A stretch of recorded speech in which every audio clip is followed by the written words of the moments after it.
Shadow Treasury Minister Chris Smith, who's been visiting a South London company struggling to survive the effects of the slump, paints a bleak picture of the economic outlook for the South East, particularly London, which is key to Labour's election chances. Labour claim Greater London's economy will have shrunk 3% by the end of the year, the biggest annual decline on record. They say 8% of London's workforce are looking for jobs, and the number of long-term unemployed in the region has gone up 92%. They also say 20 million square feet of office space is standing empty in the capital. There's been an awful lot of hype, especially from the government in recent days, about we're about to enter a recovery and so on. There is no evidence at all on the ground that that is actually happening, and this report sets out the truth. Stuart Malloy has run a chain of clothes shops in fashionable Kings Road and Covent Garden since the late 60s.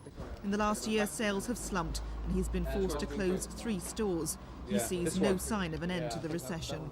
We're all trying to do our best, we're all cutting back, we're getting rid of staff, we're cutting down on the number of premises we have, and everybody's trying their very, very best, but there is only so much you can do when the recession is so deep and hitting us so hard.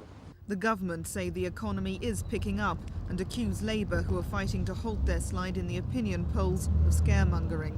Well, it is true that London has felt the recession, London and the South East, worse perhaps than other parts of the country.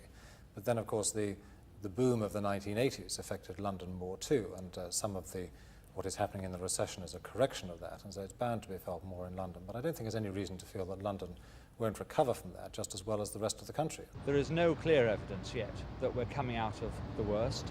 I hope that we are. I hope it will be soon. But the evidence is mixed, and the government are right to hope, but wrong to say a recovery is certain. The CBI are more optimistic about the economic outlook. They say there are few signs of the region climbing out of the slump, but the recession is bottoming out. This is Jane Ball for Thames News.